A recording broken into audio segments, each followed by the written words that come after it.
Super. Então, boa tarde a todos, novamente. Sejam muito bem-vindos ao ateliê desta tarde, do evento Crit Infância. É com grande alegria que nós recebemos a professora Yaritza, que hoje vai nos apresentar o seu ateliê, trazendo para nós práticas pedagógicas diversificadas na disciplina de matemática. Eu peço licença para apresentar o currículo da professora Yaritza. A professora é formada em pedagogia pela Universidade,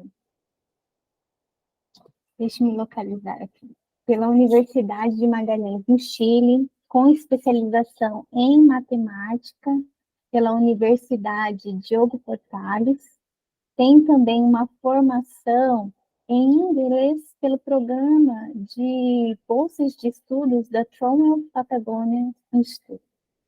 E a professora Yaritza tem um percurso já de ensino de matemática no Colégio Cláudio Mate, já há alguns anos, bem como no ensino da língua inglesa.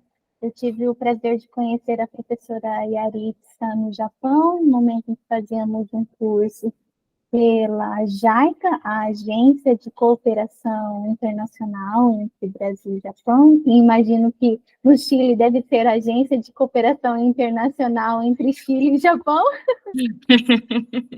Sí. Sí, sí. Muchas gracias por la presentación. Sí, bueno, bueno, hoy... Muchas gracias, Denise. Hoy entonces voy a presentar acá la pantalla completita, mejor porque así es más fácil. ¿Se ve, cierto? Sí. ¿Se ve la presentación, verdad? Sí. ¿Sí? Ya. Sí. Súper bien. Entonces, comienzo nomás.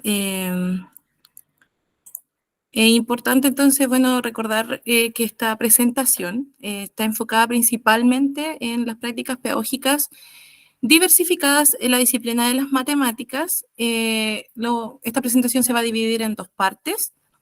La primera es principalmente hablar de la diversificación en el aula, que son principios que se pueden abordar no solamente en el área de las matemáticas, sino que también en las distintas asignaturas de clases, porque son principios transversales que son aplicables a cualquier proceso de enseñanza-aprendizaje.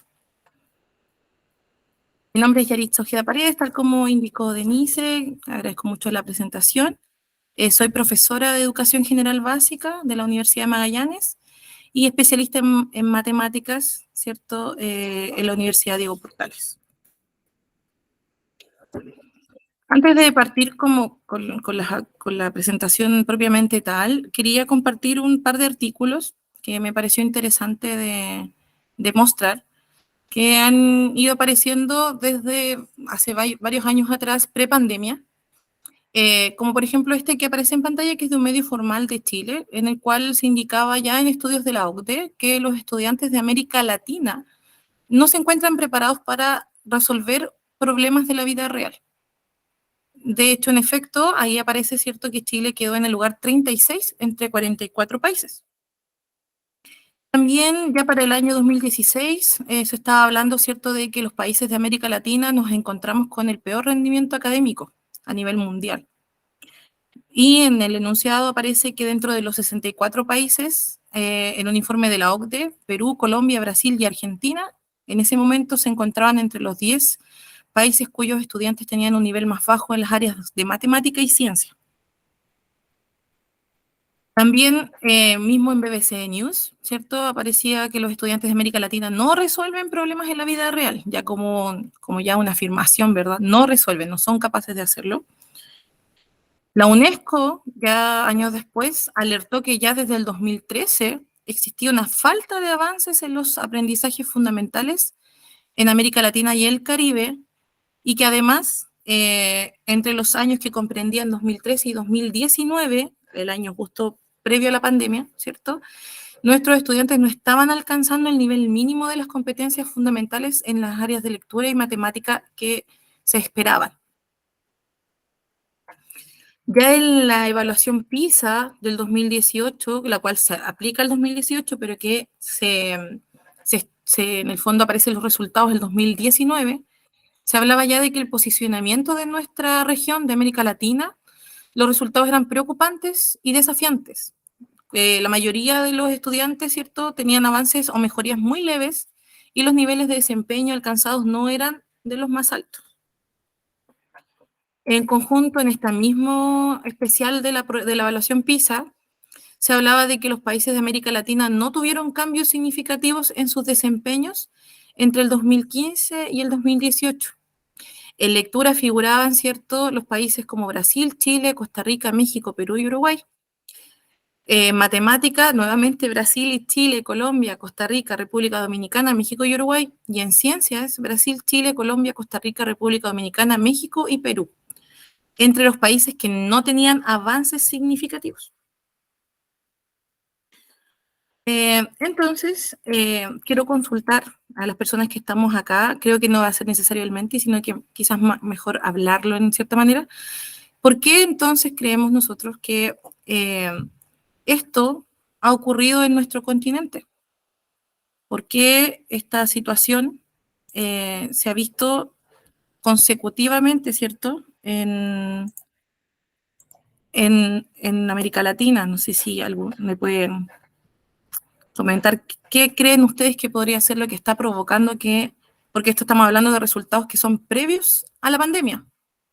La pandemia yo la dejo un poco a un lado porque la pandemia hizo que esto se notara aún más. O sea, tuvimos un retroceso que según estudios, por ejemplo, en mi propio país, en Chile, retrocedimos en la pandemia 9 años de avance. O sea, nos atrasamos, en vez de avanzar, nos atrasamos 9 años.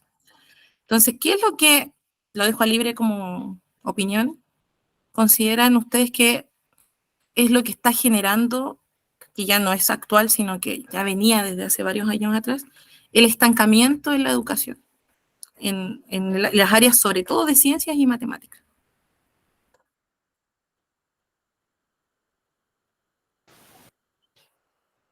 Eu penso que são várias as questões para nós no Brasil, né, que ocasionam esses resultados, né?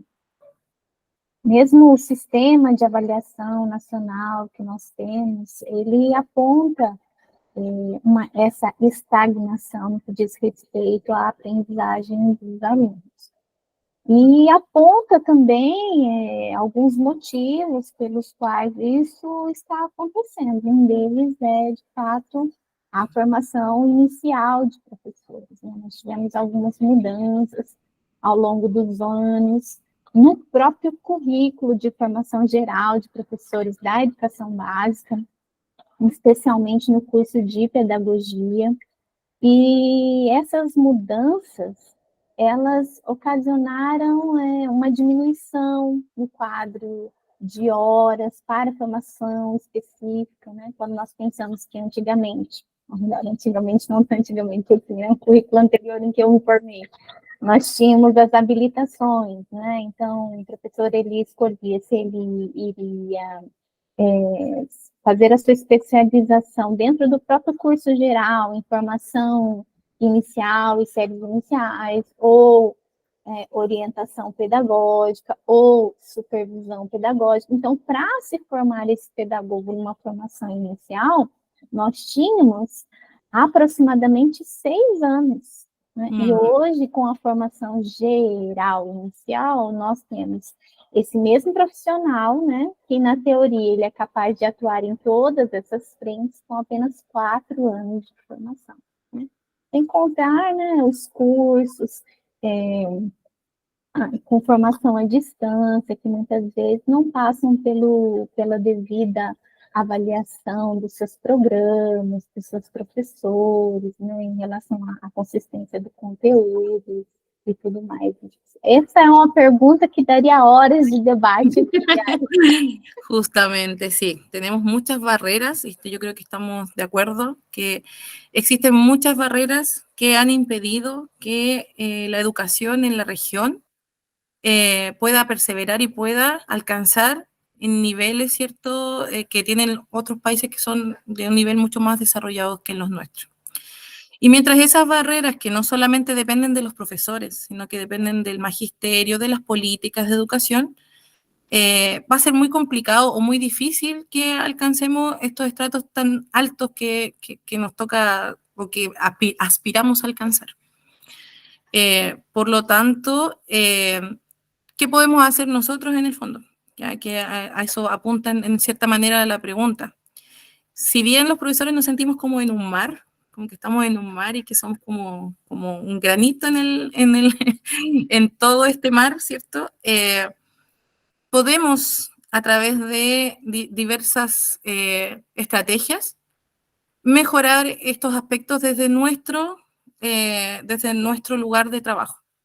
¿Ya? Entonces, voy a volver a compartir.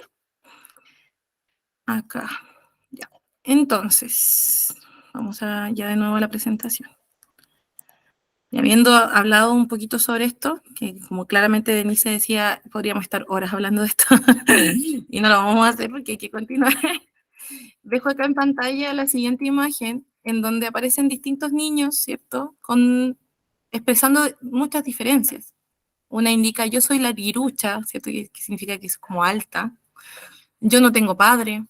Yo soy inmigrante. Yo soy tímido. Yo uso gafas o anteojos. Yo tengo que llevar aparato, que son los frenillos, ¿cierto? De los dientes. Yo soy pecoso. Yo soy bajito. Yo tengo orejas como Dumbo. Yo no me acuerdo nunca de las poesías. Yo soy hijo único. Y yo, ¿seré normal? Entonces, en base a lo que acabamos de ver, ¿qué podemos entonces comprender por educación diversificada? La educación diversificada entonces atiende a la diversidad humana, a la realidad escolar ineludible en una sociedad democrática. La diversidad es lo común, no es lo que se nos hizo creer por durante mucho tiempo, que en el fondo todos prácticamente teníamos que ir hacia el mismo lado, ¿cierto? O pensar igual. La diversidad es lo común. La educación entonces tiene que ser para todos. Como bien decía Parrilla, ¿cierto? La diversidad es un todo, lo cual hace referencia a grupos heterogéneos, a multiplicidad de formas o manifestaciones dentro de esos grupos, sea cual fuera la fuente de esa heterogeneidad. Entonces, en ámbitos educativos, diversificar es convertir en múltiple y diverso lo que era uniforme y único, de acuerdo a la RAE. Y la diversificación de la enseñanza entonces apunta a la variedad de propuestas y alternativas para abordar el currículum nacional. Entonces, ¿qué vamos a diversificar? Idealmente, ¿cierto?, los elementos del currículum que hay que modificar de acuerdo a las necesidades de los alumnos. O sea, aquí ya hay de a poco un cambio de paradigma. Por mucho tiempo el currículum era algo estático, en donde los profesores teníamos que seguir al pie de la letra cual fuera una receta, ¿cierto? Tal cual como se indicaba teníamos que proceder. Actualmente el currículum es flexible y podemos modificarlo, como dice allí, ¿cierto?, de acuerdo a la realidad de nuestros estudiantes. Cada nivel, cada clase, ¿cierto?, es muy diferente. Entonces, ¿por qué es importante diversificar? Porque, por supuesto, la diversificación en la enseñanza facilita el acceso al aprendizaje, proporciona que los alumnos también se puedan motivar mayormente con lo que están aprendiendo y pueda aumentar la eficacia y los resultados del proceso. Entonces, ¿qué condiciones tenemos que seguir para una práctica pedagógica de carácter inclusivo? Considerar, ¿cierto?, la retroalimentación para mejorar los procesos, realizar participación activa de los estudiantes, tutorías, aprendizaje entre pares, diversidad de interacciones, trabajo en equipo, etc.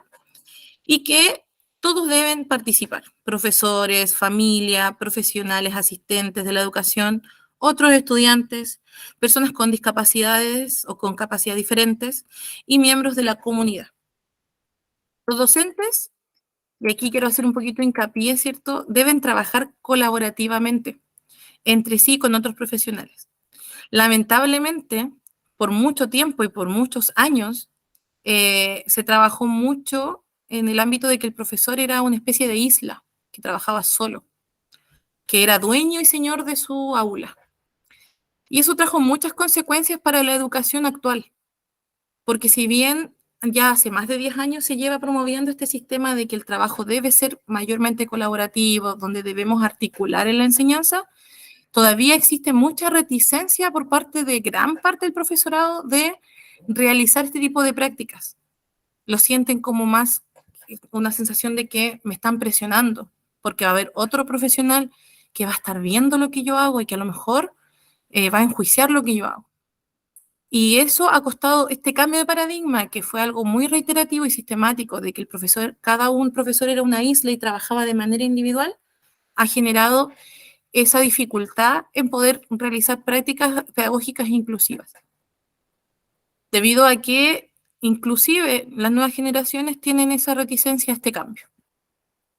Permanentemente entonces se debe tener presente a todos los estudiantes del aula y no a unos pocos.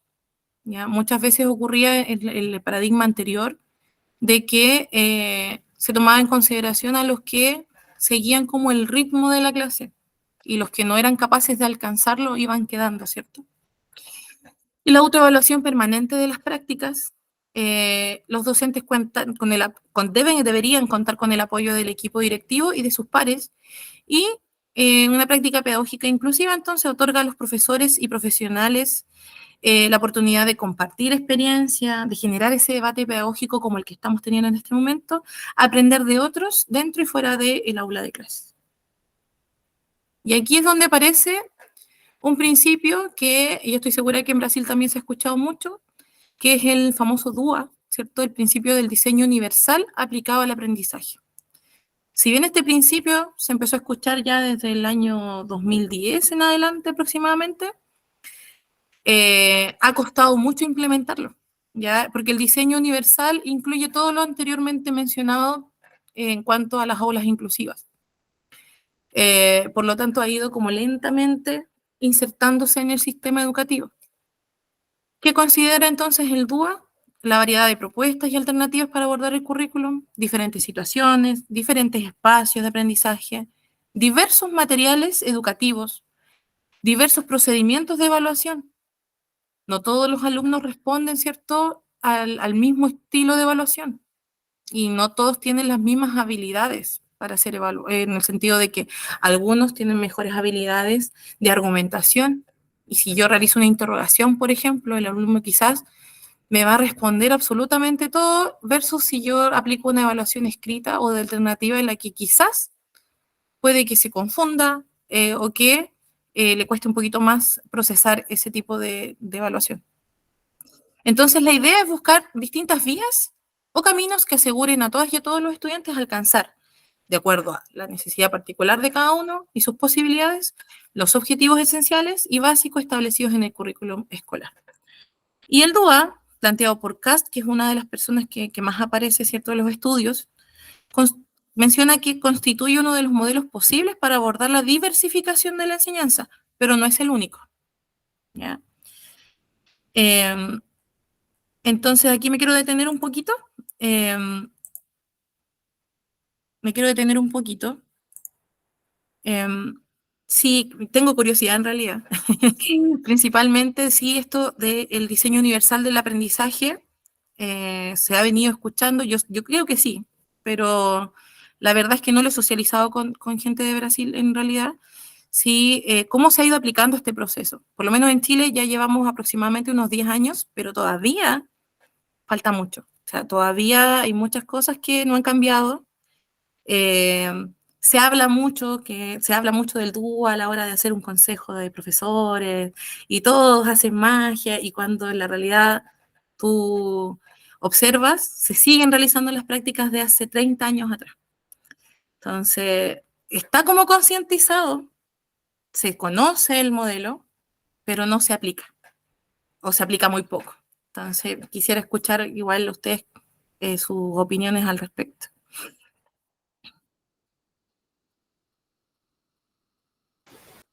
Fabiana, você quer dar sua opinião? Como a colega Yaritza, como pronuncia seu nome? Yaritza está, sí. Yaritza. Sí. Isso, como você disse, eu sou a Fabiana e eu estou no mestrado Profei, que é um mestrado em educação inclusiva. Então, nós temos feito muitas reflexões acerca da educação inclusiva. E aqui no Brasil, nós vemos que temos muitas leis que tratam da inclusão, trouxe o direito a todos os alunos irem para a escola regular, porém temos ainda essas dificuldades e os desafios, que é, como a Denise colocou, a falta de formação dos professores, falta de estrutura física, falta de professores de apoio para estes alunos, pois hoje eu trabalho em um CMEI de educação infantil, uma escola de educação infantil, um CMEI. E nós já estamos observando que muitas crianças com deficiência têm vindo para as escolas. Em turmas de 15 alunos, por volta de 5 têm alguma deficiência. Aqui tem havido muitos diagnósticos de autismo. E nós temos visto isso, que nós precisamos utilizar o DUA, porém, em nossa formação, nós não estamos nos adequando. Então, nós precisamos, enquanto professores, sim, buscar essa formação. Muitos municípios têm se preocupado com isso, porém outros estão um pouco atrasados nessas questões. Mas dentro da educação inclusiva é muito importante que todos os professores conheçam o DUA, essa questão do currículo, de adaptar, de buscar atender a cada aluno em sua especificidade. Sí. Estamos atrasados. Sí. En Chile particularmente se ha invertido mucho en el tema de que cada profesor trabaje, por lo menos en las asignaturas que son basales, como matemática y lenguaje, que tengamos un equipo, por ejemplo, una educadora que nos acompaña, o un educador, ¿cierto? Y hay profesores muy abiertos a ese trabajo con el educador, y funciona de maravilla. Por ejemplo, yo con mi educadora soy feliz, porque la verdad es que son personas que están especializadas en eso. Yo puedo estar muy especializada en el área de las matemáticas, pero hay ciertas situaciones o ciertas particularidades en mis estudiantes que yo no estoy preparada para ellas, o no me siento preparada, y soy muy humilde en decirlo, que la verdad yo necesito del conocimiento de mi colega. No obstante, no todas las personas o no todos los profesionales consideran eso como un apoyo, sino que lo ven como, más que nada, como algo como que, me colocaron a alguien ahí para que me vigile, o para que en el fondo, o que están diciendo que yo no soy capaz de hacer mi trabajo. Entonces, ese cambio de paradigma, a pesar de que las personas están ahí, ha sido muy complicado de cambiar. Y principalmente, yo creo que lo complicado que ha sido esto, ha sido principalmente porque estuvimos demasiado tiempo, ¿cierto?, trabajando de la misma manera. Y al hacerlo de esa forma, la persona también como que ya se mantiene, ¿no? Mantiene, ya se vuelve más reticente, no, que si yo ya me manejo, que no necesito esto. Entonces, eso ha sido, lo complicado ha sido como el cambio de mentalidad, porque en el fondo esto ya está prácticamente, deberíamos aplicarlo todos. Ya en Chile ya es una ley que tenemos que hacerlo. Pero en la práctica todavía ha costado mucho introducirlo de manera efectiva.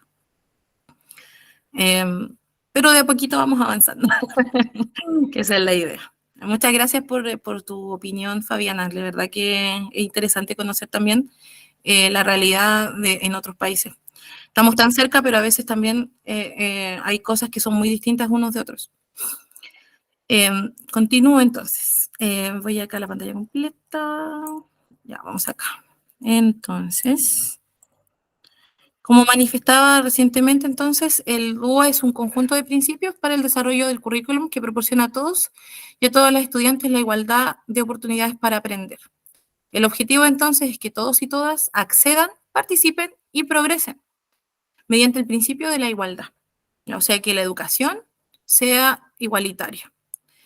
Que también tenemos esta situación de que la educación estatal versus la educación particular o privada, ¿cierto?, tiene grandes brechas. Y creo que eso es transversal para todos los países de América Latina. ¿Cuál es la idea del trabajar estos principios entonces? O el objetivo es que esa brecha vaya disminuyendo. Entonces aquí tenemos los 3 principios fundamentales, ¿cierto? Que los voy a decir rápidamente, que son el primero, proporcionar diversos medios de representación para que los estudiantes perciban y aprendan de distintas maneras. Proporcionar múltiples medios de acción y expresión para que los estudiantes, ¿cierto?, puedan abordar el aprendizaje y expresar lo que saben. Y tercero, proporcionar múltiples medios de compromiso, es decir, que el estudiante se sienta comprometido con su aprendizaje, lo cual en la actualidad es un gran desafío para todos los maestros y maestras. Entonces, si desglosamos un poco este tema, proporcionar múltiples medios de presentación y representación de la información conlleva, ¿cierto?, a todo lo que es el aprendizaje por medio de diversos estilos de aprendizaje que podrían ser por medios visuales, kinestésicos, auditivos, y muchas veces también son mixtos, visual auditivo, ¿cierto? Y para eso aquí aparecen varias imágenes en donde se representa esto, como por ejemplo, idealmente la educación, no solamente la inicial, debería aplicarse mucho el trabajo con material concreto, material que permita la manipulación. En la argumentación, por eso hay una nubecita ahí que dice bla bla, la argumentación muy importante en la actualidad, porque estamos hablando de generaciones que estuvieron por mucho tiempo sin socializar. Entonces debemos potenciar eso, la argumentación, el comunicar los aprendizajes. Por medio también de los medios que nos brinda la tecnología actualmente, ya los medios como las presentaciones de PowerPoint, todas las aplicaciones existavías y por haber, ¿cierto? YouTube, etcétera, ¿ya?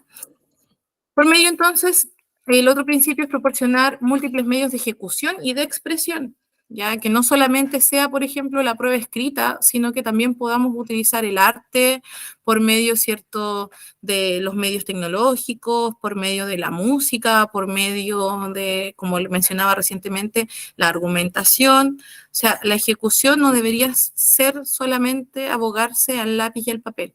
Si bien es cierto, es importante potenciar la escritura porque estamos hablando de que estamos en presencia de una generación de nativos digitales, que eso también ha sido un gran desafío para los que estamos trabajando en la docencia actualmente.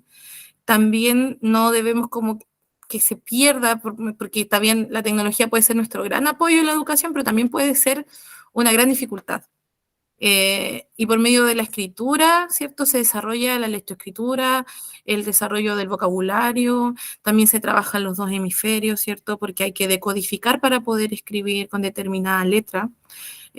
Por lo tanto, la idea es que presentemos todos estos medios y que no nos enfoquemos solo en uno, y proporcionar múltiples medios de participación y compromiso. Trabajo en equipo, por medio de debates, por medio de establecer metas, por medio de logros, ¿cierto? Todos estos medios nos van a permitir que tener estudiantes motivados con la clase y que quizás van a indagar más allá de lo que el profesor pueda enseñar. ¿Cuáles han sido entonces las barreras, de acuerdo a un estudio de la Universidad Diego Portales acá en Chile del 2017, para diversificar la enseñanza? Dentro de las barreras que tenemos, está subdividido este gráfico este mapa conceptual, perdón, en 3 grandes ejes. Está el nivel de la gestión escolar institucional, en cuanto a que los profesores nos hemos visto con la dificultad de la gestión de los tiempos. Muchas veces nos vemos con mucho trabajo administrativo, lo cual lleva a que gran parte del tiempo que tenemos dispuesto en nuestra carga de trabajo, carga horaria, se utilice en trabajo, en papeleo, en administrativo, no en realizar clases efectivas de enseñanza. Escasez, como mencionaba la colega recientemente, escasez de asistentes de aula. Si bien en la educación, por ejemplo, pública en mi país, se ha contratado mucho asistente de aula, aún así hay niveles que no tienen y que son niveles que idealmente, lo ideal sería que fueran todos los niveles y no solo los iniciales. Pero se ha enfocado la atención en los iniciales porque es la base. Pero la idea es que a futuro, ¿cierto? Todos los niveles pudieran tener asistencia, aunque sea en un par de horas a la semana de lo que se dispone. desconocimiento muchas veces de los mismos equipos de enseñanza de los proyectos educativos institucionales o los proyectos de mejora educativa.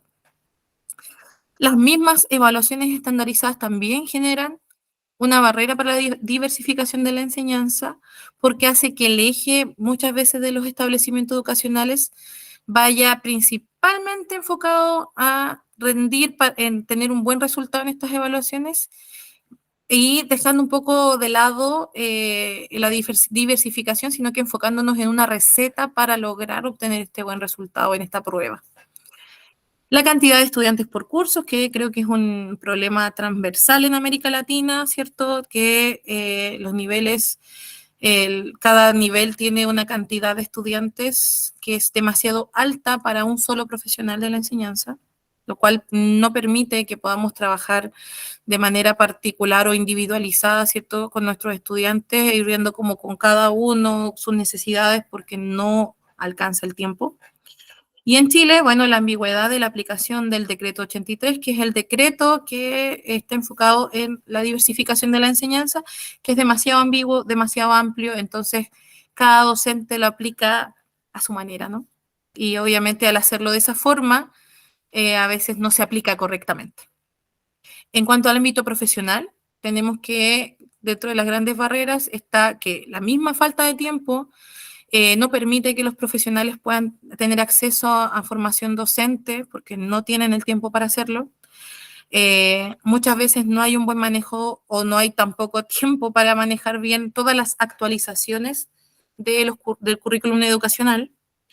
Y como mencionaba anteriormente, existe mucha falta a veces de disposición y hay mucha resistencia a este cambio de trabajar de otra forma, ¿cierto?, a lo que ya se estaba haciendo.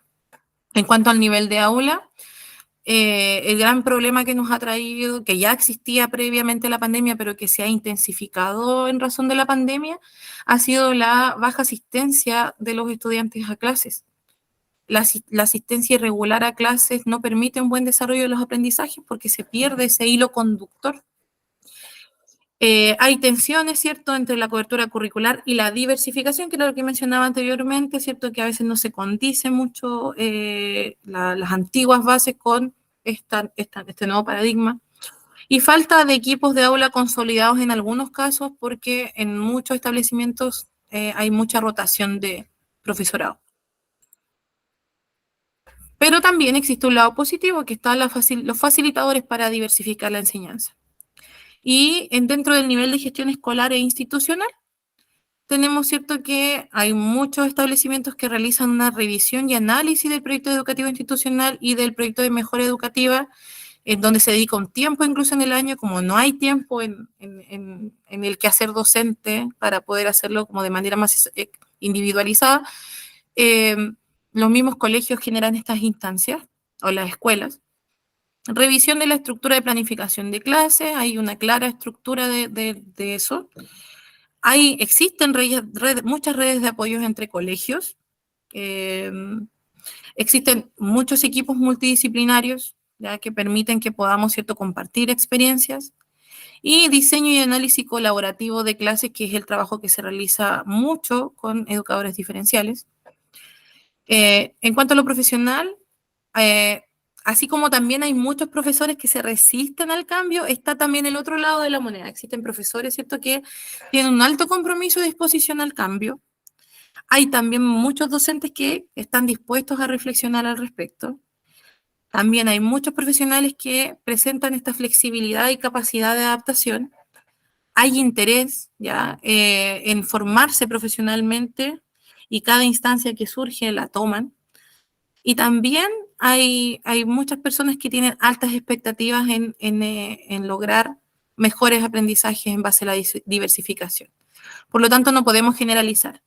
Así como también mencionaba anteriormente de que habían docentes que tenían esta resistencia al cambio, también hay muchos otros que tenemos mucha esperanza en poder aportar con nuestro trabajo a una mejora en la educación. Y en cuanto al nivel de aula, ¿cierto? Han habido últimamente actualizaciones en las bases curriculares nacionales. También ha habido un mayor trabajo en cuanto a conocer cómo aprenden los estudiantes y en muchos lugares, a diferencia de otros, también se puede lograr tener un equipo de aula consolidado o se está trabajando para que los establecimientos hayan equipos consolidados. Entonces, aquí les dejo una imagen. Una escuela inclusiva entonces moviliza todos sus recursos, sean humanos, materiales, pedagógicos, para diversificar, ¿cierto? Adecuar y darle relevancia y pertinencia. Busca acoger a todos los estudiantes, responder a sus necesidades, para de esta manera eliminar o disminuir las barreras, ¿cierto? Y reconocer y valorar sus diferencias en contextos y a través de procesos de aprendizaje comunes, ¿cierto? Que van a permitir que haya un mayor acceso al aprendizaje. Y ahora pasamos a la matemática. Entonces, ¿cómo nosotros podemos aplicar esta diversificación del aprendizaje en el área de las matemáticas? Por muchos años y por mucho tiempo se visualizó desde las generaciones más pequeñas, en el fondo se habló mucho de que la matemática era aburrida, que la matemática era difícil, que la matemática era para algunas personas. Y ya en un buen tiempo ya atrás se viene intensificando esto o intencionando de que el juego en la matemática no es solo para las edades preescolares. Durante mucho tiempo el juego se centró en la educación preescolar. En los niveles de prekinder y kinder, ¿cierto? Los niños ahí juegan. Y cuando ya ingresan a la educación formal en el sentido de la escolarización ya desde primer año básico o primer año de primaria, ya se convertía todo en algo mucho más monótono, era mucho más mecánico. ¿Qué generaba esto?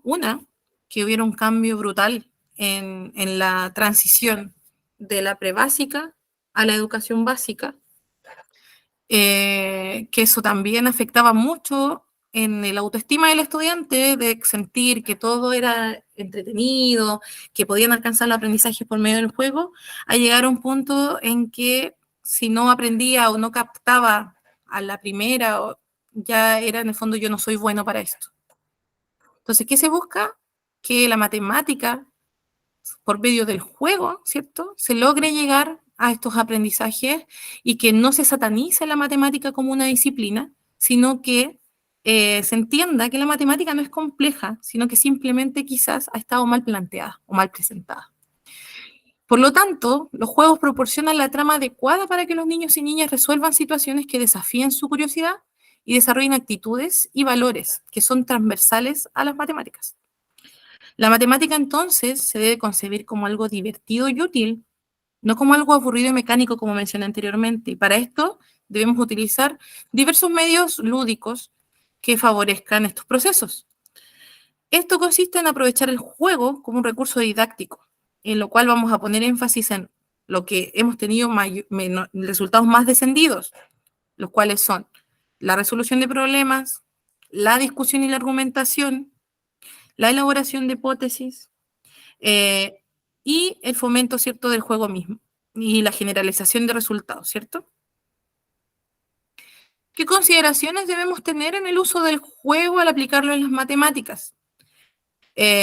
Aquí tenemos, ¿cierto?, varios párrafos que nos indican, ¿cierto?, que el uso de los recursos y materiales no necesariamente deben ser siempre estructurados, sino que diversos. Presentar diversos recursos para que los estudiantes puedan llegar al resultado o a la respuesta de diferentes maneras. En la matemática por muchos años se trabajó de que el docente entregaba una única receta y esa receta era la forma de resolverlo, no había otra. En la actualidad esto ha cambiado y el ideal de la matemática es que a los estudiantes se les presenten y que ellos también logren por sí mismos llegar por distintos caminos a la respuesta. Entonces, en la matemática ahora ya no hay una receta absoluta, sino que hay distintos caminos para alcanzar los resultados. Entonces, el juego tiene reglas, por supuesto, procedimientos que implican estrategia y elaboraciones acorde a las características del nivel de los estudiantes. Entonces, también permite un mejor trabajo grupal y en equipo. Estos procedimientos del juego se marcan en procesos de construcción del aprendizaje, por medio de la exploración, por medio de la indagación, uso de estrategias heurísticas y de cálculo, representaciones, expresiones con lenguaje matemático y explicaciones de los procedimientos. Los resultados entonces del juego deben ser empleados para el desarrollo de estos procesos de reflexión y oportunidades para continuar con el desarrollo de las competencias. Entonces el juego, como bien vemos acá en la imagen, traduce, comunica, utiliza estrategias y permite la argumentación. Por mucho tiempo se vio el juego como que era algo para los niños de niveles inferiores. Y esta herramienta fue postergada por mucho, mucho tiempo. Y ahora, bueno, no ahora, ya desde varios años atrás, se ha trabajado en niveles superiores y se ha considerado que es una herramienta que no solamente permite que se alcancen los aprendizajes, sino que también permite mantener el interés del estudiante.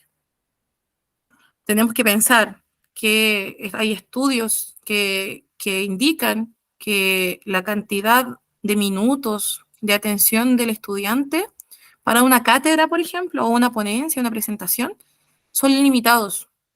Por lo tanto, lo ideal de una clase no es que sea una clase estática, sino que sea una clase en que si bien el profesor entrega indicaciones, ¿cierto?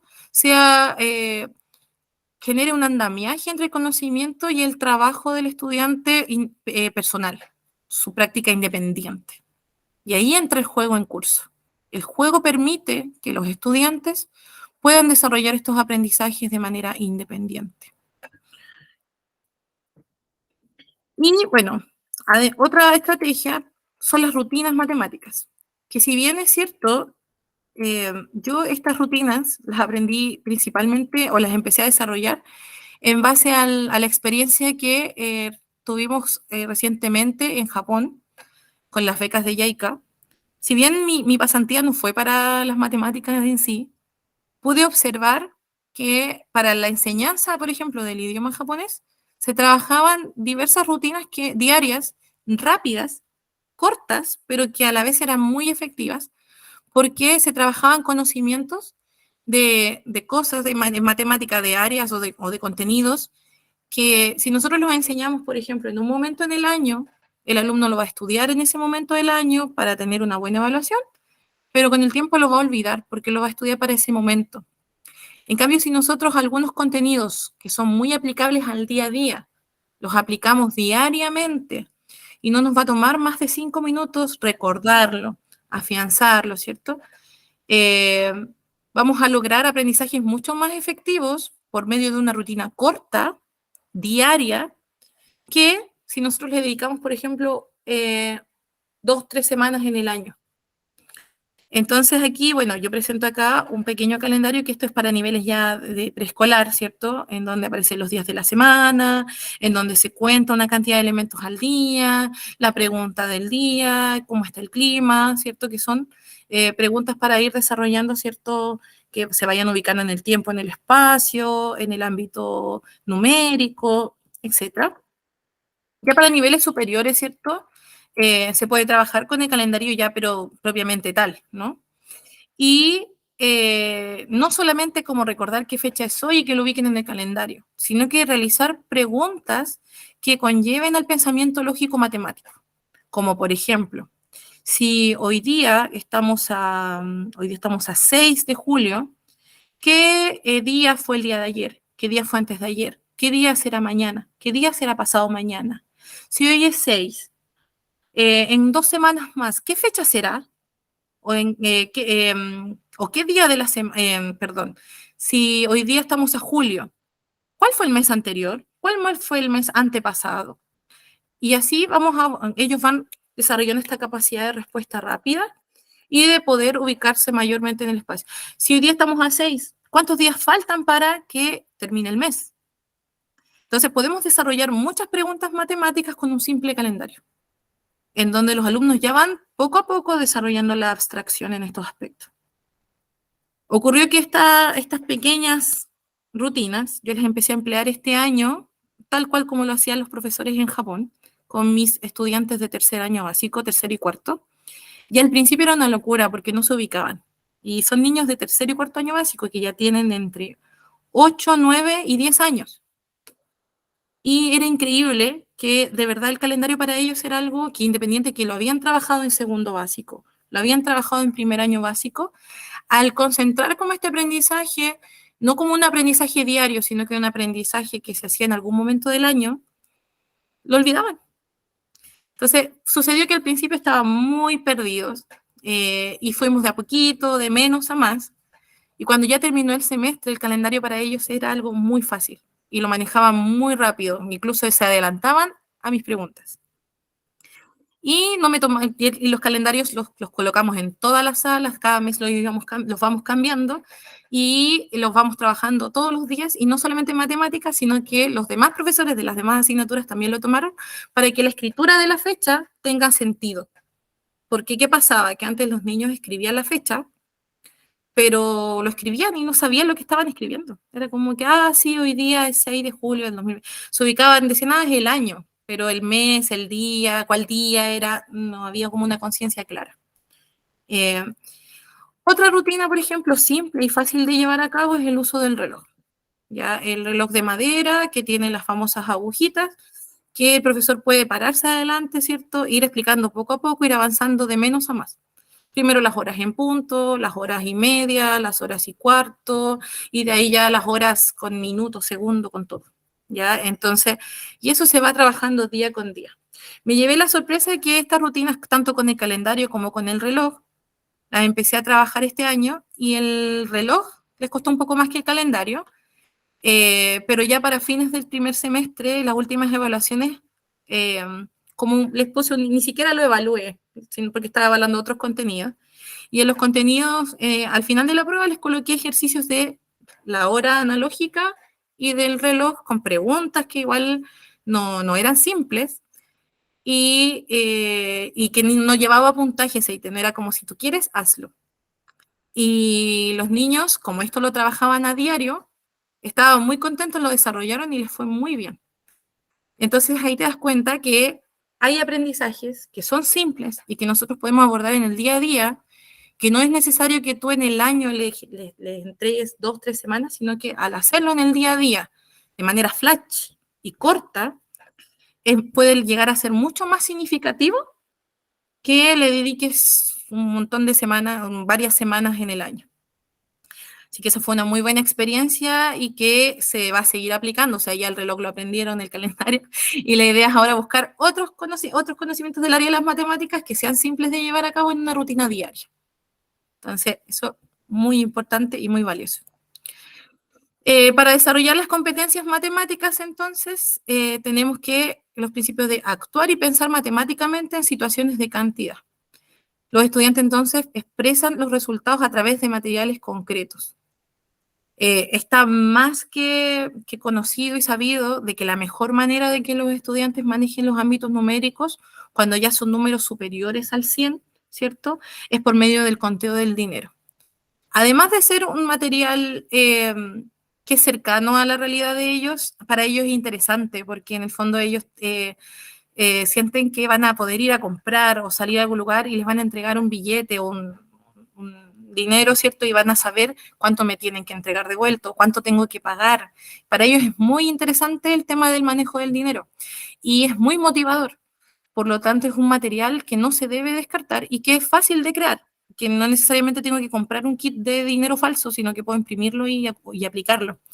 Y esto implica que podemos realizar todas las operaciones básicas con el conteo del dinero. Agregar, quitar. Entonces, podemos utilizar todo, dividir, multiplicar, ¿cierto? Y esto lo podemos expresar de manera oral y escrita. Ya los alumnos pueden justificar y validar sus conclusiones, pueden realizar estrategias heurísticas, procedimientos de cálculo, comparación y estimación. Los alumnos también deberían, ¿cierto?, actuar y pensar matemáticamente en situaciones de regularidad, equivalencia y cambio. Y aquí tenemos un ejemplo, ¿cierto?, como las fichas de dominó, con equivalencias en igualdades en sistemas de numeración decimal y fracciones, o los famosos bingos matemáticos. También se pueden trabajar los patrones, ¿cierto? Con tabs que son como en esta especie como de material imantado, que yo puedo utilizar con distintos colores, ir trabajando patrones, ¿cierto? Y que ellos lo vayan desarrollando. Lo vayan desarrollando con ese mismo material y lo vayan comprendiendo de mejor manera.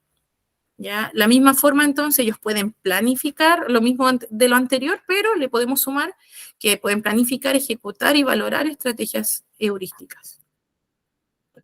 Los estudiantes también piensan por medio de las competencias matemáticas matemáticamente en situaciones de forma, movimiento y de localización. Para ello, los estudiantes asocian problemas diversos con modelos referidos a propiedades de formas, localización y movimiento en el espacio. Expresan propiedades de las formas de manera oral y escrita, haciendo uso de diferentes representaciones.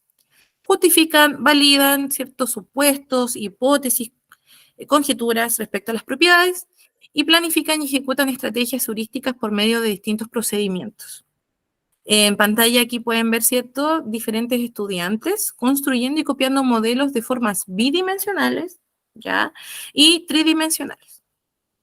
Entonces, de esta manera, ellos también pueden alcanzar, y por medio del trabajo del equipo, la retroalimentación entre pares, un trabajo independiente, ya que el profesor sea un mediador de este aprendizaje. Y dentro también de las competencias matemáticas, el estudiante actúa y piensa matemáticamente en situación de gestión de datos e incertidumbre, asociando ciertos problemas con modelos estadísticos y probabilísticos, expresándose por medio de manera oral y escrita, haciendo uso de diferentes representaciones y lenguaje matemático. Justifican, validan conclusiones, ¿ya?, por medio de conceptos probabilísticos y estadísticos, planifican y ejecutan y valoran estrategias heurísticas. Entonces, acá tenemos ejemplos de actividades, ¿cierto?, donde los niños recogen información a través de diversos instrumentos, juegan con las ruletas, juegan con cartas de colores creadas por ellos mismos. Esto permite, entonces, que los estudiantes también, al sociabilizar su aprendizaje, puedan construir un lenguaje matemático. Dentro de los años que llevo también enseñando, aplicando las matemáticas, me ha ocurrido mucho que he observado que se utiliza un lenguaje no matemático o los niños tienen muy inserto el lenguaje no matemático para explicar algunas situaciones. Y ha sido impulsado incluso por la misma docencia. Por ejemplo, en situaciones de adición y sustracción, cuando tenemos canje, muchas veces se habla de que le voy a pedir al vecino, al de al lado, o le pedí el número de al lado, ¿cierto? Y ese no es el lenguaje matemático que se debería utilizar. Entonces, esas prácticas debemos empezar a erradicarlas, que quizás se utilizaron para que el niño comprendiera mejor lo abstracto, ¿no? Pero que a la larga es un gran daño, porque el estudiante ya no está desarrollando un lenguaje matemático, sino que está comprendiendo de cierta forma, pero está comprendiendo como por medio de una historia que en el fondo cuando tú le preguntas qué quiso decir con eso, no está llegando a lo que realmente está el procedimiento que está realizando. Entonces, súper importante, muy importante tener en consideración el lenguaje, desarrollar en los estudiantes un lenguaje científico matemático.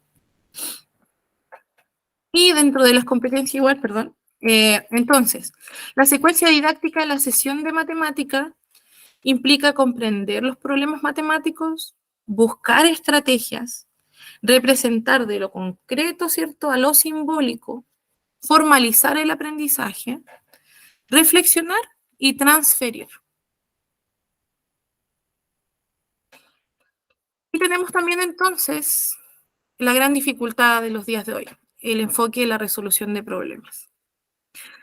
Actualmente, nuestros resultados a nivel como América Latina están en gran mayoría descendidos en el área de la resolución de problemas.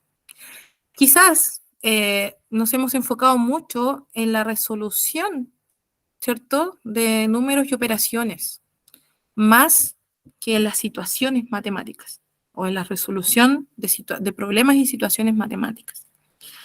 Por lo tanto, es importante empezar a desarrollar un pensamiento matemático que nos lleve a que todo aprendizaje que vayamos a desarrollar en el área de la matemática conlleve la resolución de una situación o un problema. Y esto es aplicable a todos los contenidos de la matemática. Cualquier contenido que se pueda, que usted, que el profesorado quiera desarrollar, fácilmente puede ser trabajado con un problema. No necesariamente enfocar la clase en resolver problemas. Con un problema que se realiza en el inicio de la clase y que esté enfocado en el contenido a trabajar, es suficiente para ir desarrollando esta habilidad. Entonces, el marco teórico metodológico orienta actualmente a que el proceso de enseñanza y aprendizaje vaya centrado en la resolución de problemas. ¿Para qué entonces queremos alcanzar todo esto? Para que ningún niño se quede atrás y alcance, ¿cierto?, su máximo potencial. Ya, y bueno, yo había preparado como una actividad en equipos, no voy a dejar de compartir. Y, hola a todos los que están acá, llegó más gente. Entonces, aquí voy con todo lo que estaba mencionando anteriormente en la matemática, y igual me gustaría consultarle a ustedes. Por lo menos yo les mencionaba de que el juego fue postergado por mucho tiempo. Se visualizó como que el juego era una estrategia que era principalmente para los niveles más pequeños, y ocurrió incluso cuando yo comencé esta aventura por la docencia, que había un cambio muy drástico entre los niveles preescolares y los niveles iniciales de educación, porque ya se formalizaba de una manera, se pasaba del juego, del aprender lúdico de la matemática, a trabajar de una manera demasiado abstracta la matemática. Y ahí era donde se desarrollaba este lenguaje que yo les decía que era un poco tramposo de enseñar, por ejemplo, a sumar y a restar, hablando de prestarle al vecino, quitarle al vecino, que en el fondo era más que nada para que pudieran realizar este trabajo abstracto de manera más rápida, porque así lo entendían más rápido.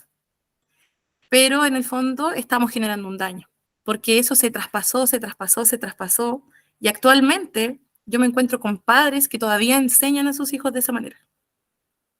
Y los niños les dicen a sus padres, no, la profesora no le enseña así. Y se genera como este choque del traspaso o de la enseñanza de la información.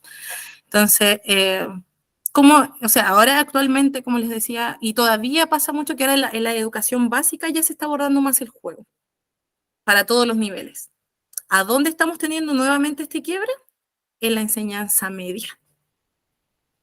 En la enseñanza media ya prácticamente se deja mucho de lado la didáctica, en cuanto al juego, en cuanto a lo concreto. Tenemos que considerar que la diversidad en la enseñanza implica que vamos a tener alumnos que siempre van a necesitar material concreto, toda su vida. Y al dejar esto de lado, estamos excluyendo a esos estudiantes, que si bien comprenden los procesos matemáticos, no logran, ¿cierto?, desarrollarlos porque se les está marginando en su diversidad, en su forma de aprender. Entonces, quería consultar qué opinaban ustedes respecto de eso. Cualquiera. William, Fabiana, podem abrir os microfones, compartilhar conosco sua opinião. Parabéns, professora. Muito interessante, né, todo esse trabalho, né, muito bonito. Gostei bastante do material riquíssimo que você apresentou, tá? Muchas gracias. Eu, como professora de educação infantil, vejo o quão importante realmente são os jogos, o material concreto. Em nossa realidade, muitas vezes nós não temos jogos comprados, então nós precisamos buscar, criar. Nós gostamos muito de oficinas aqui, que eu moramos, de criar oficinas, de construção de jogos, e nós trocamos entre nós. E na escola, por exemplo, eu tenho ali alguns cestos de brinquedo, E eu observo que as crianças, o que eles mais gostam são os cestos dos materiais recicláveis.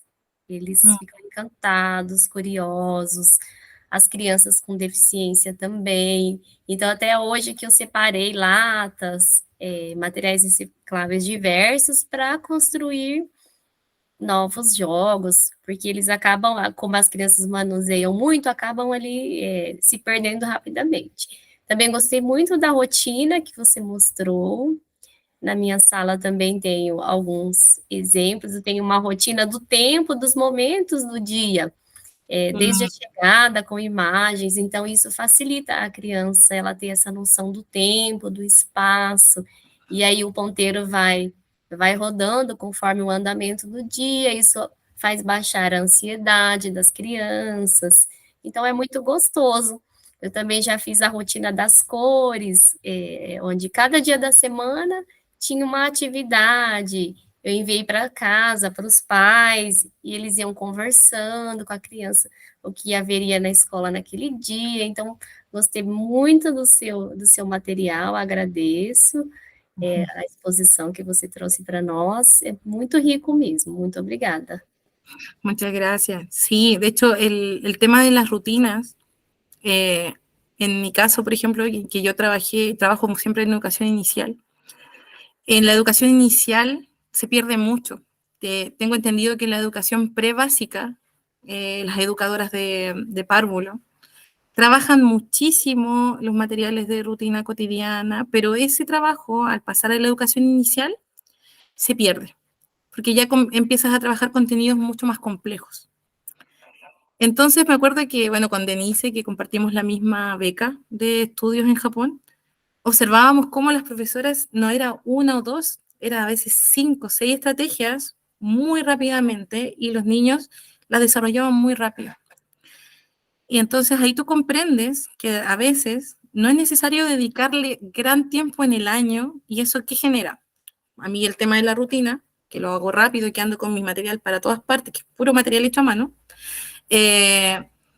permite de que yo tenga mayor tiempo para otros contenidos que presentan mayor dificultad y que requieren que sí les dediquemos mucho más tiempo.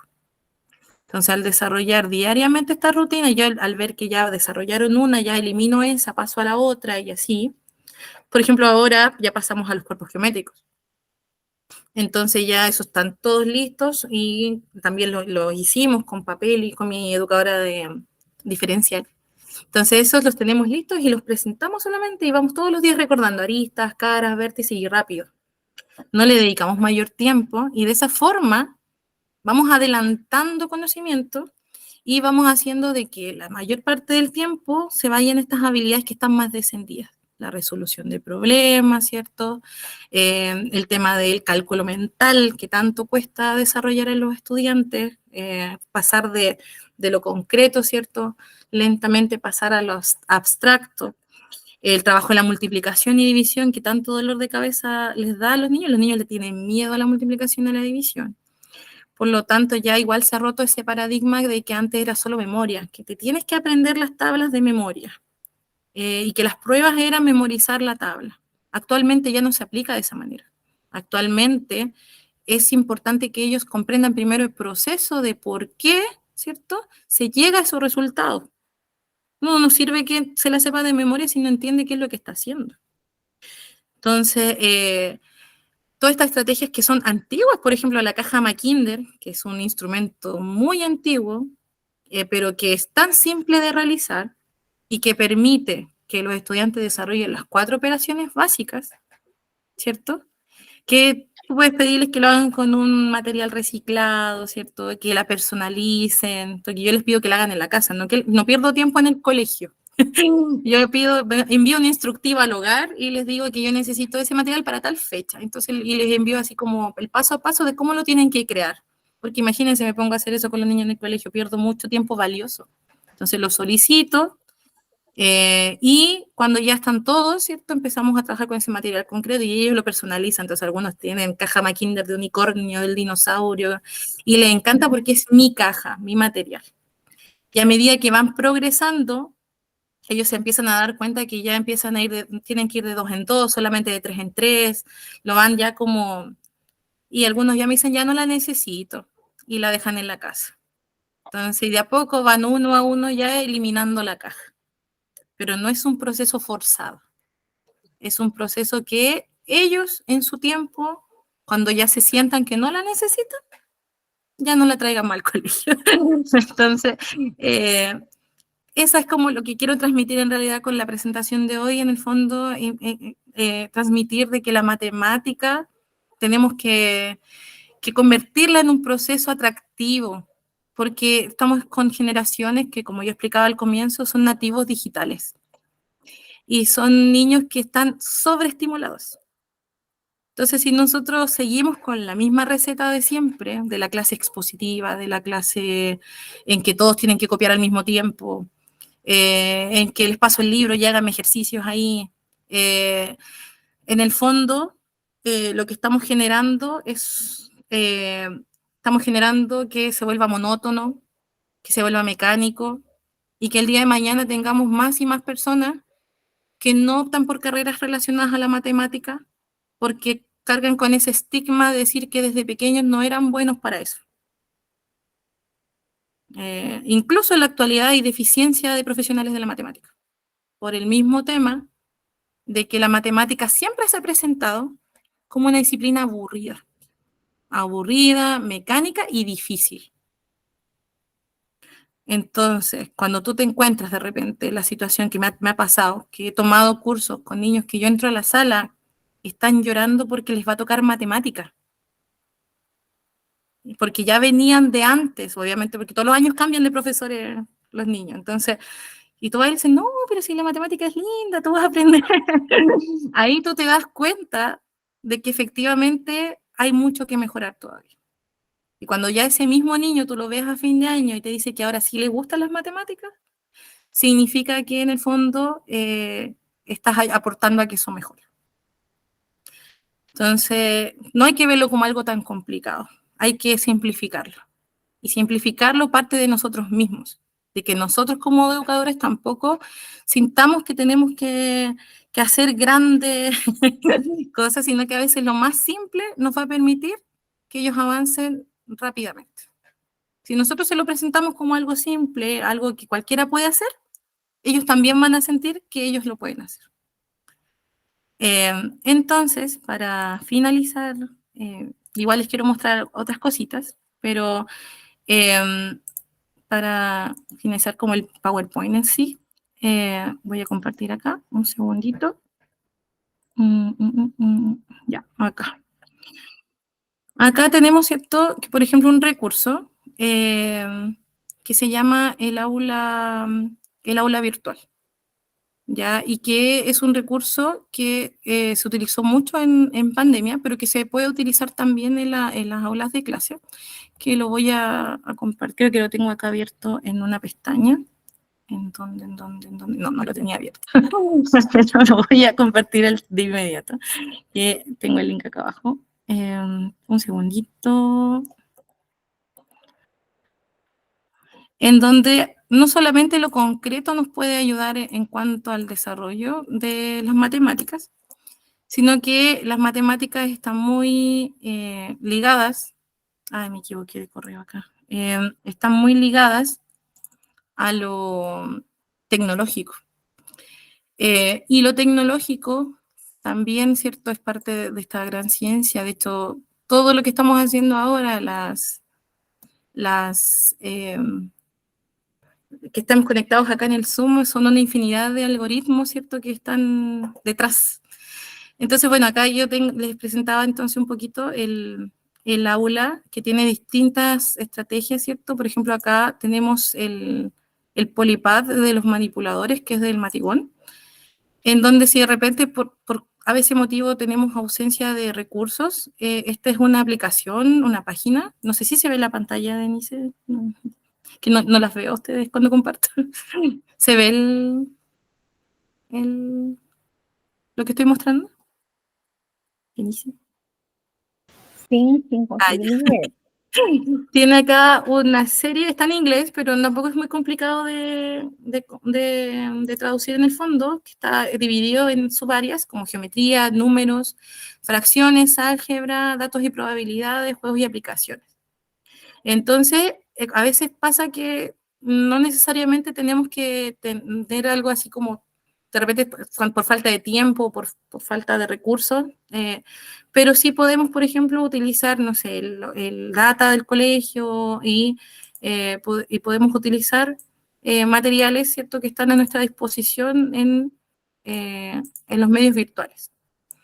Entonces, dentro de acá mismo podemos, ¿cierto?, ir armando, que están en 3D y en 2D, ¿cierto? Y tenemos los famosos bloques multibase que permiten trabajar la conciencia del ámbito numérico, ya los tenemos en cartas, podemos utilizar rectas numéricas, ya podemos utilizar círculos de factores, etcétera. Igual que las fracciones, ¿cierto? Tenemos las fracciones en barras, de todo tipo, tenemos las fracciones en círculos, ¿ya? Tenemos, ¿cierto?, escalas, balanzas para trabajar en el ámbito del álgebra, las probabilidades, ¿cierto?, con monedas, dados, spinners. Entonces, hay una infinidad de recursos que podemos sacar y eso es solo una de, de las páginas que están disponibles acá en mi salita matemática.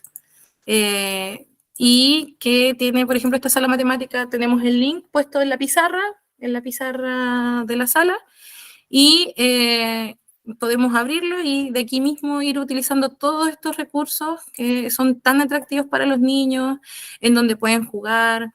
Ahora, si bien hay colegios que tienen solamente el data propiamente tal, hay otros que tienen las pizarras digitales, que eso es mucho más fácil, ¿cierto? Que ellos toman el objeto, lo utilizan. Entonces, tenemos múltiples medios, no solamente, ¿cierto?, lo palpable, sino que también se puede utilizar tanto lo que es digital, se puede utilizar tanto lo que es simbólico, por medio de imágenes, ¿cierto? Y todo eso nos va a permitir alcanzar de mejor manera a todos y cada uno de nuestros estudiantes, ¿ya?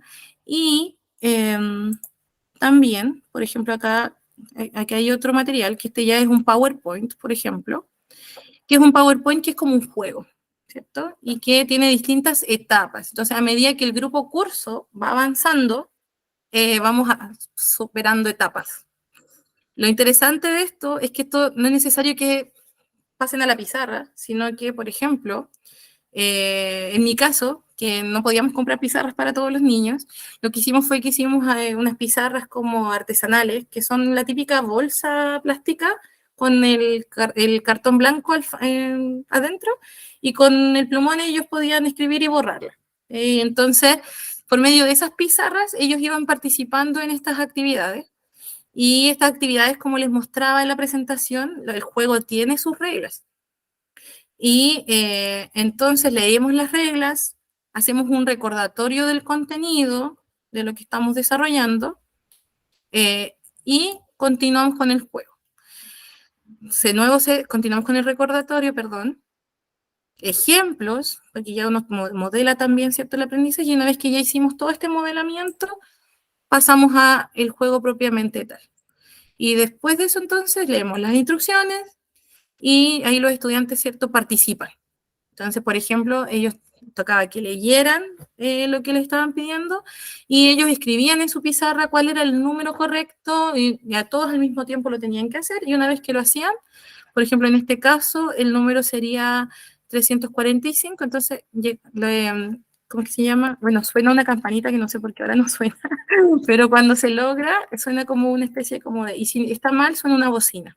Entonces, ellos van avanzando, avanzando, hasta que terminan este ciclo de actividades, y de ahí, cuando ya lo logran, pasan a la siguiente etapa, y va aumentando la complejidad del juego. Y entonces, no necesariamente tenemos que tener acceso a Internet para lograrlo, sino que desarrollando un buen PowerPoint con actividades, ¿cierto?, que permitan que todos participen, igual podemos alcanzar a todos los niños. Y ya el último nivel, acá ya era más abstracto, que en el fondo ya era que tenían que, ¿cierto?, escribir cuántas centenas, cuántas decenas, cuántas unidades tenía cada número que se presentaba. Ya, esto es un ejemplo claramente. ¿Ya? Y por último, quería compartir unos videos que son súper antiguos, pero que no tenía otros, la verdad que no me he dedicado mucho a subir material, pero por ejemplo acá este es un curso que ya debería ir actualmente como en sexto más o menos, que están trabajando con la caja. No sé si se escucha el audio, Denise. ¿Se escucha? Não, não. Ah, Não ya. consigo. Bueno, pero yo lo voy a ir explicando en el fondo que los niños, le voy a bajar sí acá porque si no me trabo yo misma con mi propia voz, en que los niños estaban resolviendo ahí un problema matemático, en donde yo les estaba diciendo, les estaba leyendo el problema y ellos con la cajita, ¿cierto? Que ahí se dan cuenta que cada uno tiene su propia cajita personalizada, que es lo que yo mencionaba, que es la caja Kinder. Ellos iban desarrollando el problema. Entonces el problema era, por ejemplo, Magdalena tiene 12 cartulinas, fue a la tienda y compró 12 o no sé, 13 cartulinas más. ¿Cuántas cartulinas tiene Magdalena en total? Entonces ellos en una cajita ponían la cantidad inicial de cartulinas, en otra cajita colocaban la cantidad que compró y la caja del centro es para que hagan el conteo. Entonces ellos iban de poquito sacando de las cajitas, uno, dos, y ahí el centro juntan todos, como lo está haciendo el niño ahí, el de adelante. Y cuando ya contó todo lo que tenían esas dos cajitas separadas en el centro, ahí ellos llegaban al resultado y entregaban la respuesta. ¿Ya? Y esa es la famosa caja que parten primero sumando y restando con esa caja y después multiplicando y dividiendo y finalmente llega un momento que ya no la necesitan. Entonces, para finalizar esta presentación, tengo una pequeña actividad que es para reflexionar por medio del chat del Meet, ya que es una ruletita, que me gustaría que los que estamos participemos, o que puedan opinar con el micrófono, porque no somos tanto, igual podemos como hacerlo así. Y lo voy a colocar acá en la pantalla, chun, chun, chun, acá, estará así. Entonces acá tenemos una ruleta, la voy a girar y dependiendo, no las estoy viendo, así que la idea es que ustedes puedan prender sus micrófonos y ir contestándolo. No es necesario que sean todas, puede serlo una sola. Entonces, ahí faltó. ¿Por qué debemos o es importante diversificar la enseñanza de las matemáticas? ¿Qué es lo que creen ustedes que me podría retroalimentar?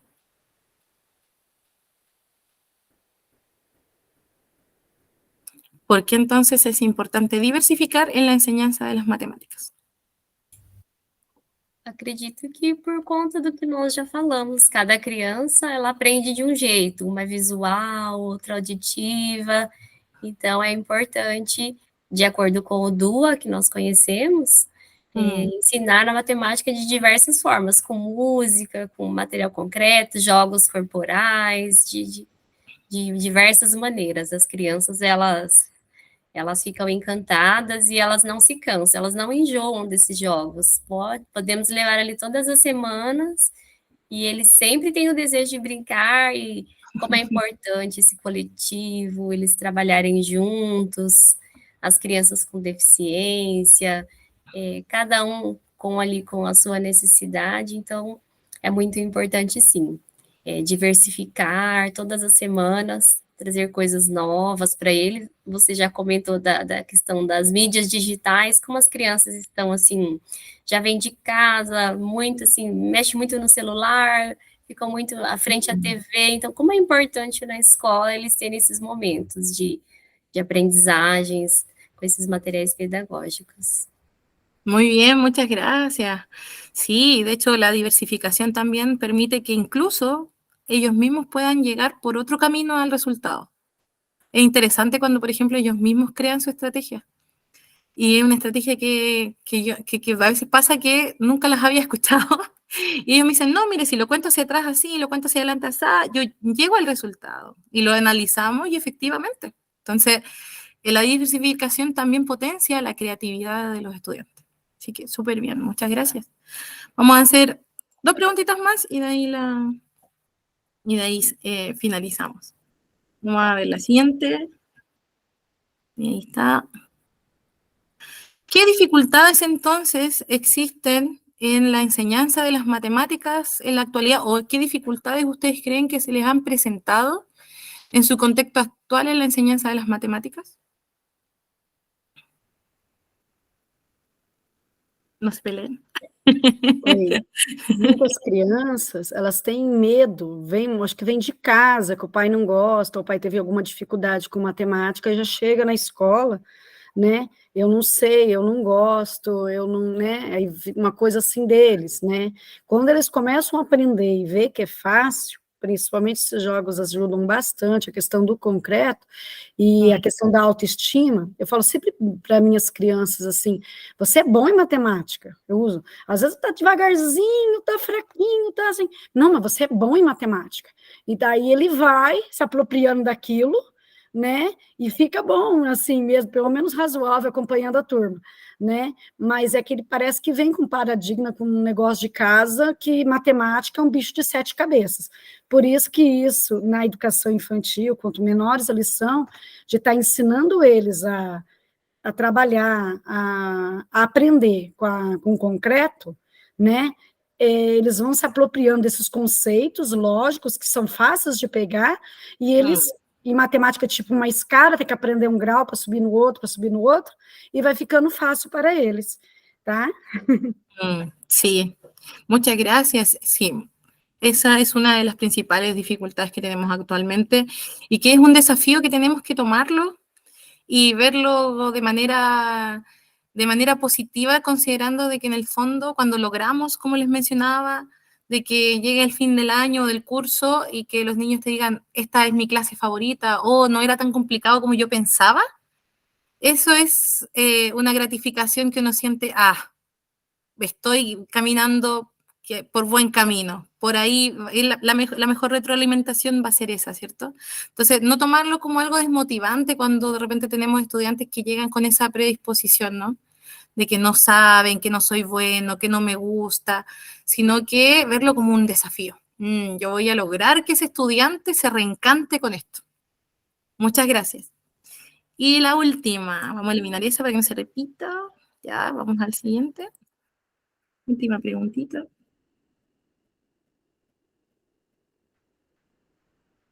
Ya, mencionar entonces al menos 2 elementos que llaman la atención de los y las estudiantes en la enseñanza de la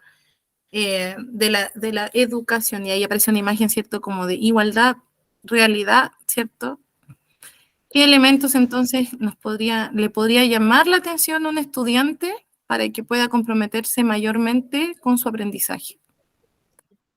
Eu penso que, de modo geral, né, se nós pensarmos os alunos da educação infantil, do ensino fundamental, dos jovens, dos adultos, né, tem 2 elementos que eu considero eles frequentes em qualquer uma dessas idades. A primeira é a ludicidade, que os jogos trazem, não é?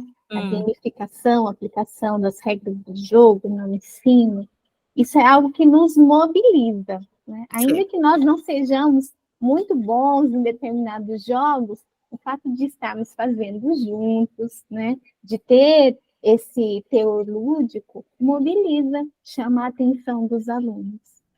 Outro item, que você também mencionou, Yari, é o desafio, né? Como os nossos alunos se mobilizam quando eles são desafiados.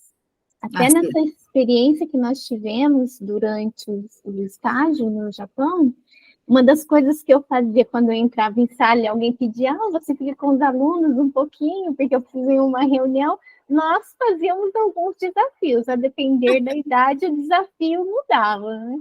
que é así um es. deles que eu gosto muito, que é de raciocínio lógico. Você pensa, é uma brincadeira, é raciocínio lógico, você está trabalhando isso com as crianças.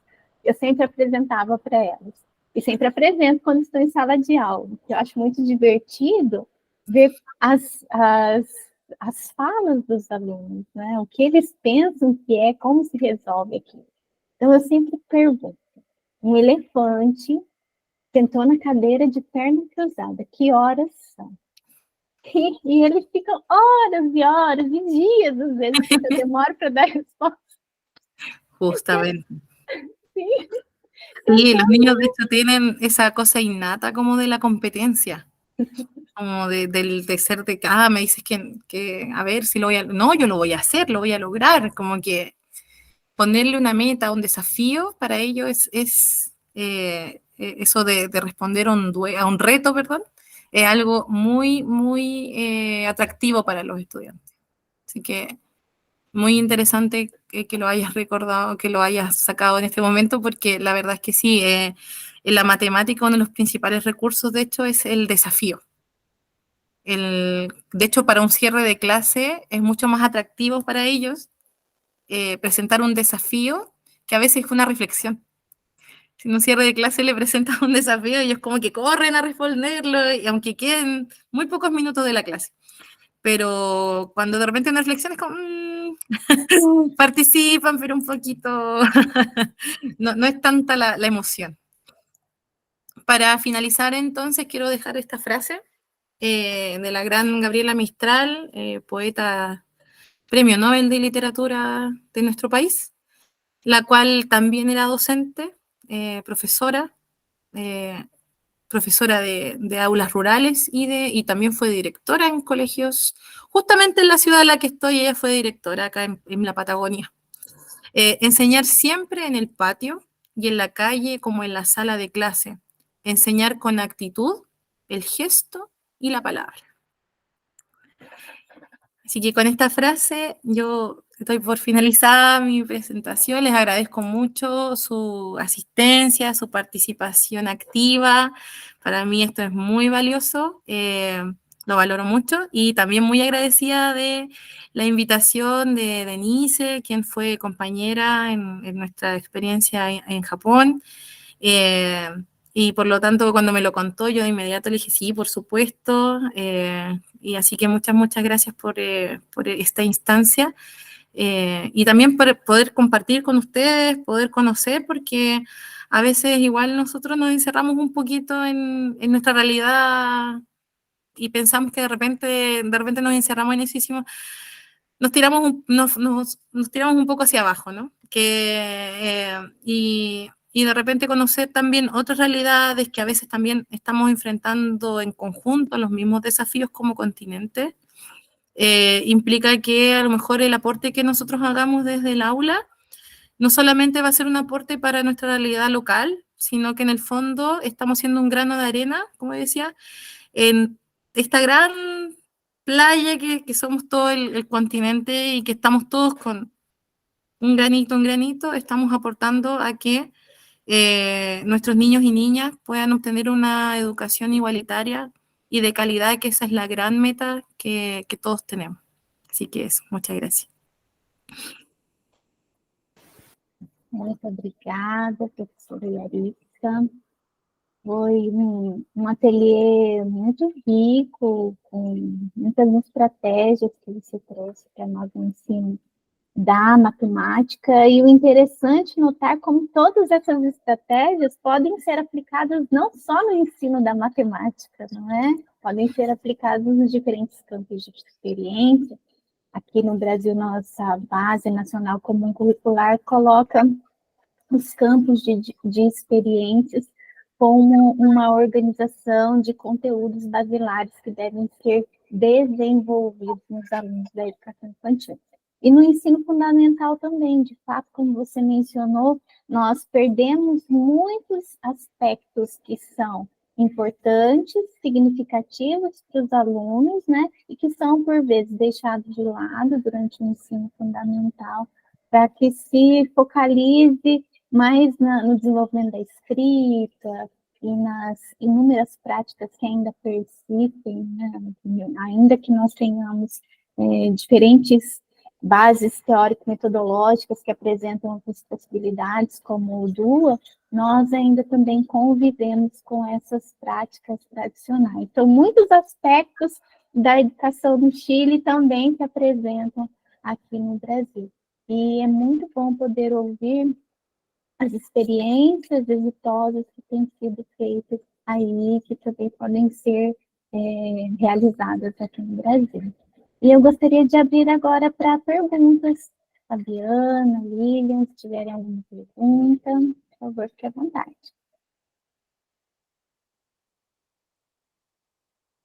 Estaba leyendo acá unos comentarios en el chat que habían dejado, así que quería responderlos igual. Me dice por acá, no sé si Denise lo puede leer mejor, yo no leo tan bien en portugués.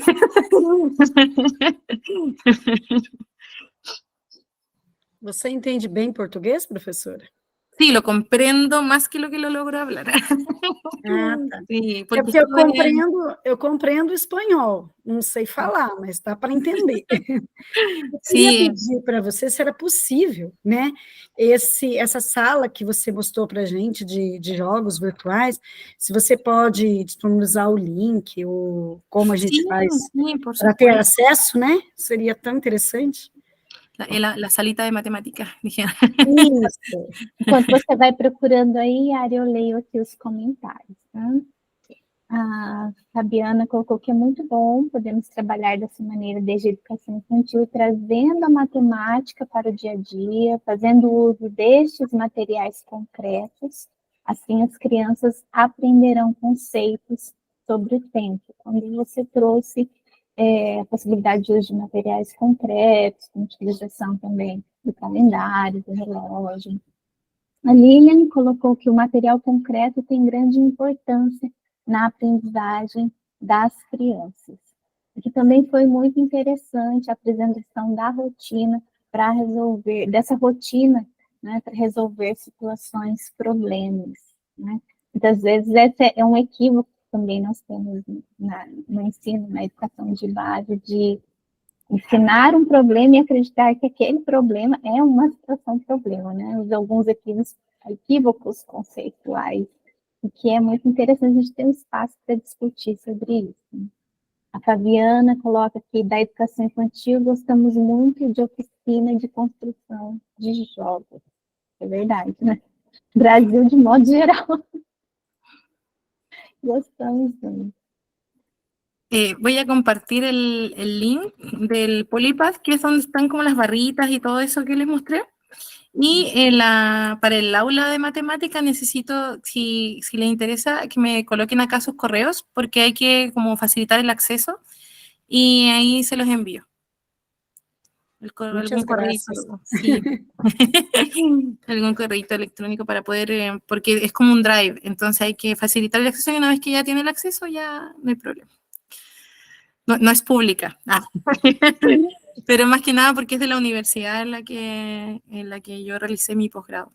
Pero se puede facilitar, como yo tengo el correo, entonces usted me coloca su correo y puede entrar al aula de matemática. Yari, você pode deixar o seu e-mail aqui também no chat? Sí, mi correo acá, yar.ojeda@gmail.com. Sí, mi correo personal. Y lo dejo, y si quieren el acceso a la salita matemática, me pueden enviar el mismo correo o dejarme su correo acá en el chat para que yo lo guarde. Isso, podemos colocar o e-mail, Lilian, Fabiana, assim, a professora Yari já reconhece quando houver a solicitação.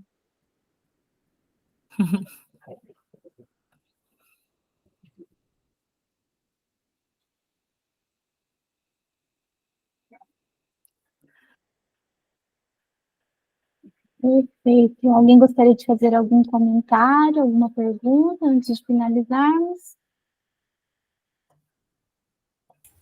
Só agradecer mesmo a oportunidade, essa tarde agradável. Eu agradeço imensamente a Denise pelo convite, a você, Yaritza. Muito obrigada pelas suas contribuições. E é isso, estamos motivadas no ensino, vemos que este é o caminho, a escola é o caminho, e as crianças merecem um ensino cada dia melhor, todos para todos. E é isso, sempre envolver o brincar, a ludicidade.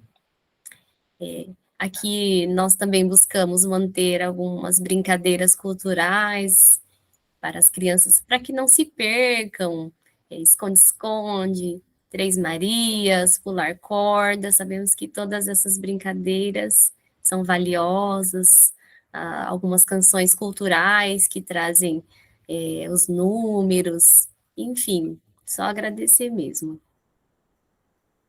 Muchas gracias. Também quero agradecer, professora, um momento, assim, a sua fala de muito aprendizado, rico material, parabéns por todo o seu trabalho, né, aquele videozinho que você mostrou das crianças, deu para ver quanto que elas estavam interessadas, brincando, coisa mais linda, né, então eu estou encantada, muito feliz mesmo, parabéns, tá? Deus te abençoe. Muchas gracias, profesoras. Então, para finalizar, gostaria de agradecer novamente a presença de todos, especialmente da professora Yaritza, pela disposição, pelo aceite em ministrar essa oficina, e também por todo o conhecimento que nos trouxe nessa tarde, foi enriquecedor, e certamente nos dá condições de pensar muitas estratégias para aplicar na educação infantil, no ensino fundamental, e continuar trabalhando, né, para que essa educação de excelência que nós buscamos para todas as crianças se realize, de fato. Muito obrigada, Yara. Muchas gracias. Gracias por la invitación y agradezco mucho sus comentarios y haber compartido con ustedes este grato momento. Boa tarde para todos e espero ver vocês na palestra de encerramento hoje à noite. Boa tarde, até mais. Boa tarde. Tchau. Tchau. Até mais. Boa tarde. Tchau.